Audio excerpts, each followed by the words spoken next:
नमस्कार दर्शकांनो, चॅनलवर आपले स्वागत आहे. आज मी लिहिलेली हो जाएगी बल्ले बल्ले या शीर्षकाच्या एका कथेचं वाचन करत आहे. करूया सुरुवात. राजू एक अत्यंत कुशल गवंडी होता. अगदी जेनो काम तेनो ठाय या पठडीतला, कामात आणि दामात चोख. त्याच्यामुळे अख्ख्या पंचक्रोशीतले लोक त्याच्याकडेच येत असत. राजूला पाठोपाठचे 3 मुलगे होते. कुणाच्याही विरोधाला न जुमानता राजूने त्यांना चांगल्या शाळांमध्ये टाकलं. शेवटी गवंडीच होणार ना, सगळे म्हणून. राजू हसे आणि म्हणे, जेनो काम तेनो मिलाए तो हो जाएगी बल्ले बल्ले. शाळा संपल्यावर आता काय असा प्रश्न आला. 3 मुलांना गवंडी कामात गती आणि आवड होती आणि ते मोकळ्या वेळात सगळं शिकले होते. पण राजू म्हणाला, थोडं थांबा, मी म्हणतो ते करा. आत्तापर्यंत त्याचा व्याप खूपच वाढलेला होता. हाताखाली 8-10 मिस्त्री घेऊन तो मोठी मोठी कामं करायचा. पैसा येत होता. त्याने मुलांना एक जमिनीचा तुकडा व घराचा एक आराखडा दिला. पैसा आणि मजूर माझी, डोकं आणि मेहनत तुमची. या प्लॅनचं घर बांधा. तुम्हाला 8 महिन्यांचा वेळ देतो, राजू म्हणाला. 3 कामाला सुरुवात केली. पहिला मुलगा कसबी असला तरी आळशी होता. त्याने पटापट मजूर लावून सगळं काम उरकून टाकलं. त्याने वेळेच्या बऱ्याच आधी काम पूर्ण केलं आणि पैसाही कमी लागला.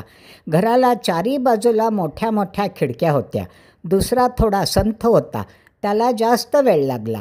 तिसऱ्याला सर्वात जास्त वेळ लागला.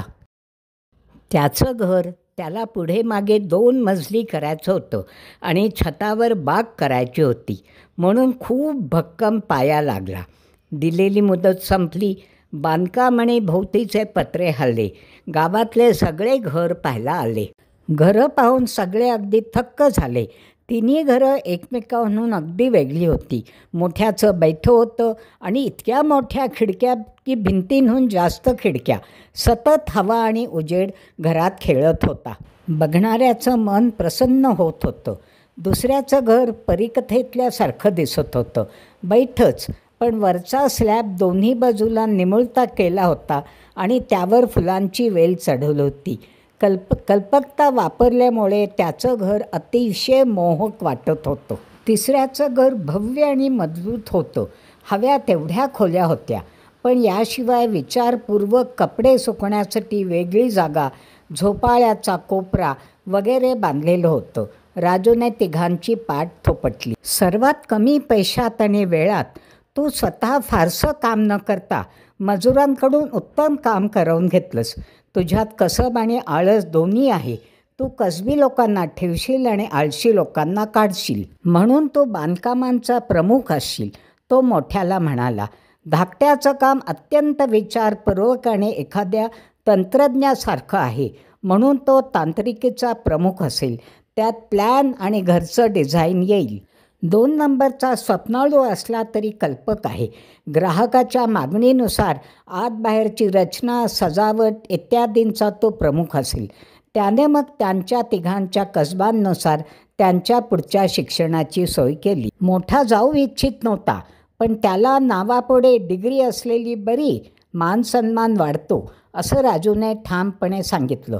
पुढे सगळ्यांनी मिळून मनाजोगती घरे नावाची कंपनी सुरू केली. त्यांची ही कंपनी पंचक्रोशीतच नाही, सगळ्या प्रांतात नावाजलेली आहे. जेनो काम तेनो मिलाए झाल्यावर आपोआपच हो गयोजी बल्ले बल्ले झालं. व्हिडिओ बघितल्याबद्दल सगळ्यांना धन्यवाद. इतरांशी शेअर करा आणि सबस्क्राईबही करा, ही विनंती.